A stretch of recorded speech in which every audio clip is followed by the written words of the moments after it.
నేను అనుకున్నాను చిన్నప్పుడు, ప్రభువా నా జీవితంలో ఏదన్నా ఒక్క దేశం, ఆ చిన్నదైనా పర్లేదు, నేపాల్ శ్రీలంక అయినా పర్లా, నా బతుకు ముగించబడే లోపల ప్రక్కన ఒక్క దేశంలోకి వెళ్ళి సువార్త చెప్పాలయ్యా అని ప్రార్థన చేసేవాడిని. కానీ దేవుడు అన్నాడు, అడుగు వాటన్నిటికంటే, ఊహించి వాటన్నిటికంటే అత్యధికంగా చేస్తానని వాగ్దానం చేసిన దేవుడు.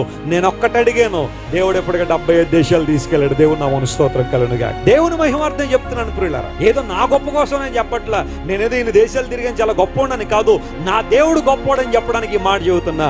ఒక సామాన్యమైన వ్యక్తిని దేవుడు ఎంతగా నిలబెట్టాడంటే, నిన్నెందుకు నిలబెట్టాడు దేవుడు, నిన్నెందుకు వాడుకోడు?